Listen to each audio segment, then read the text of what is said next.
Hi, welcome to the Olympiad geometry. Let's continue our study on incenters. Before we start, if you think this video is helpful, please click the like button, comment, share, and subscribe the channel. Here is the problem. A, B, C, D is an isosceles trapezoid. AB is in parallel with CD. CD is tangent to the inscribed circle of triangle BCD. So here I just mark the incenter, right? We know that the incenter connected to the tangent point would be perpendicular with CD, right? So I just show the incenter here. I didn't show the inscribed circle. Okay. Again, CD is tangent to the inscribed circle of triangle BCD on E. F is a point on the angle bisector of angle DAC. And EF is perpendicular with CD, so we know that EFI are collinear.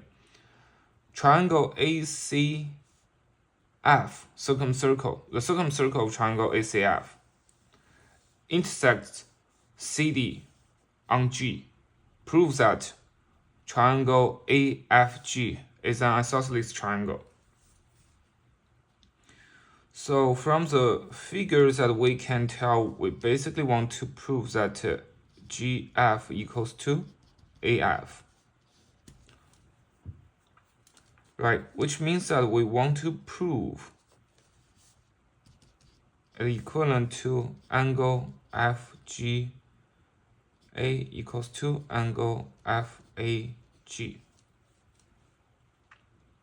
right?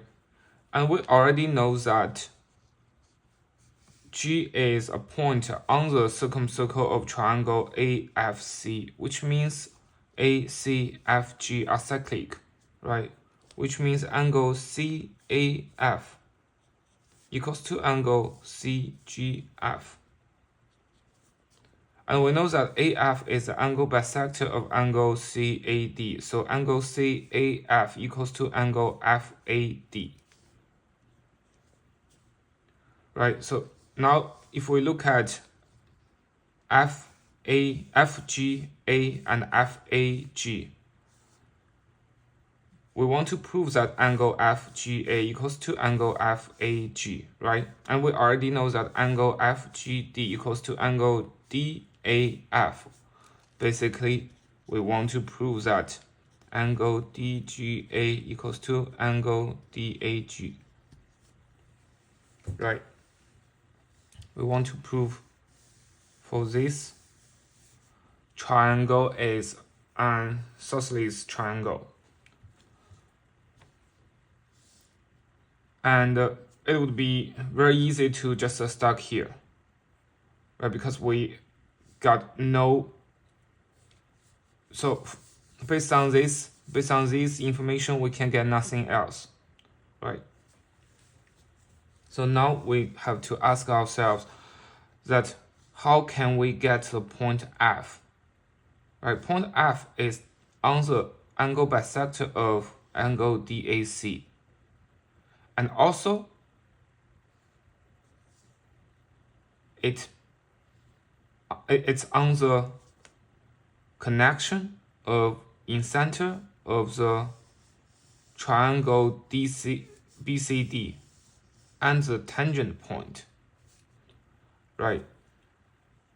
So that is a weird connection, because from the angle bisector of this one and the tangent point and the incenter extension here, we can get nothing else, right? We don't know anything about this. We can extract nothing,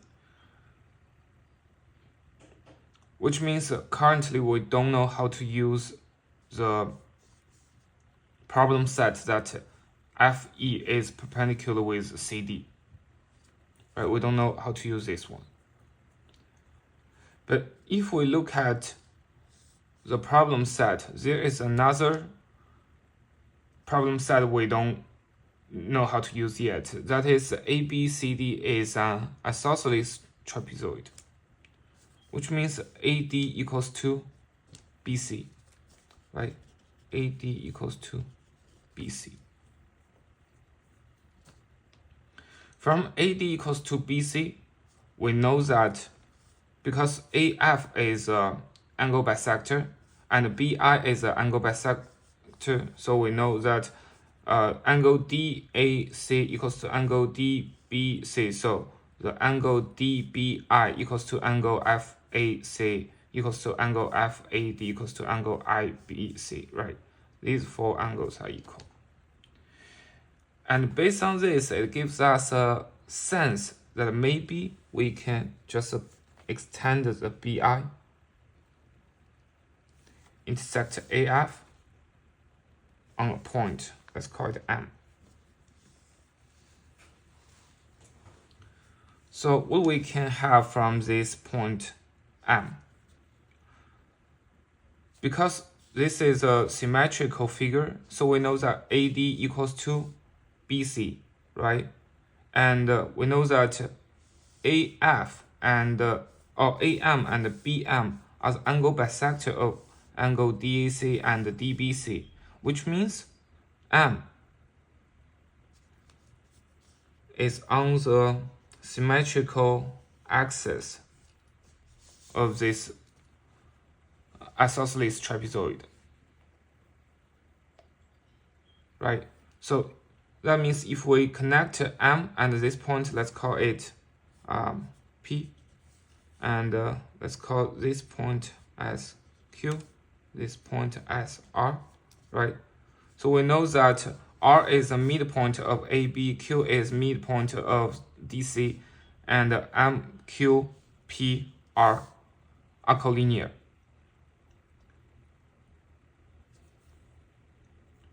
So what else we can have? Notice that angle ADB equals to this angle equals to 180 degree minus 3 angle DAM minus angle CAB. Oh, this is 2. Right, so this angle equals to 180 degree minus 2 of this and 2 of angle CAB, right? Because this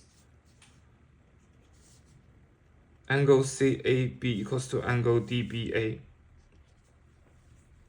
So angle DAB equals to 180 degree minus 2 of this angle and 2 of this angle. What about angle AMB? It equals to 180 degree minus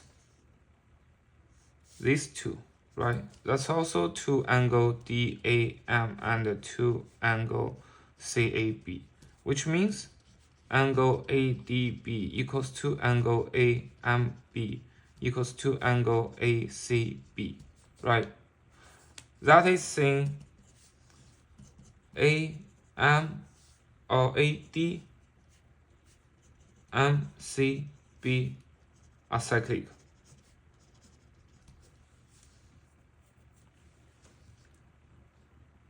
Right? And based on this cyclic, these 5 points are cyclic, we know that D, M, C, B are cyclic. So M is a point that the angle bisector extension meets a circumcircle of triangle DBC, right? And we already know it from the Incenter property that MD equals to MC equals to MI. That's great. We have something equal here now. So connect MC, connect MD. Right, we know that MD equals to MI equals to MC.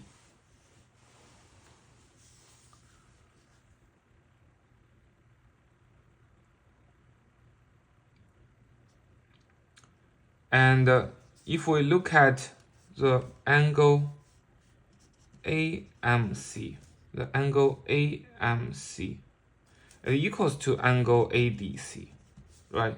ADC, because AD, MC, B are cyclic, right? So angle ADC equals to angle AMC, which means 180 degree minus angle AMC equals to 180 degree minus angle ADC, right? 180 degree minus angle AMC, that is the angle FMC. So angle FMC equals to angle 180 degree minus angle ADC, that is angle GDA. Right? Now we know that angle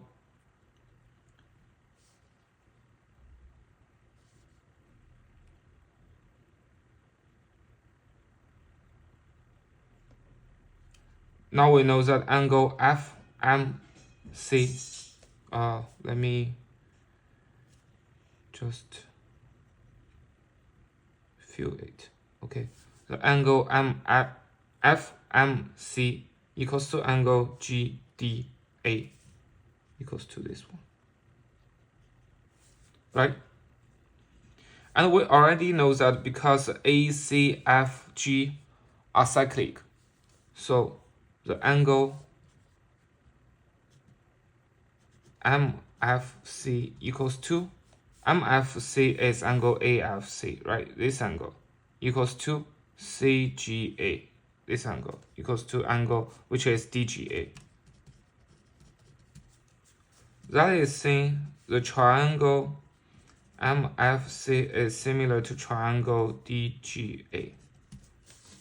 Right? These two triangles are similar. The triangle MFC is similar to triangle DGA.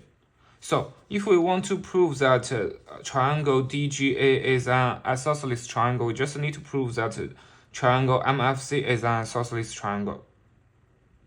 Right?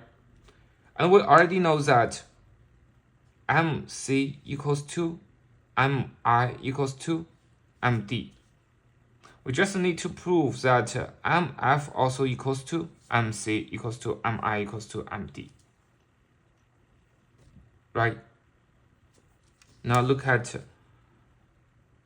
triangle MFI. The angle MFI equals to, because this line is in parallel with this line, so the angle MFI equals to angle AMR, this angle, right, equals to angle AMR. And angle AMR, because these are symmetrical, right, so angle AMR equals to angle BMR.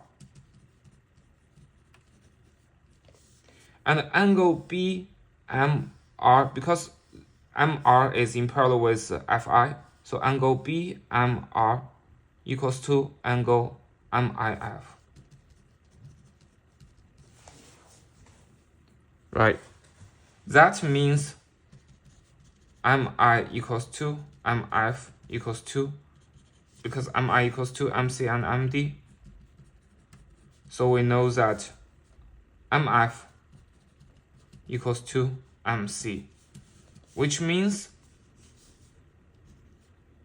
see, MF equals to MC, which means DG equals to DA.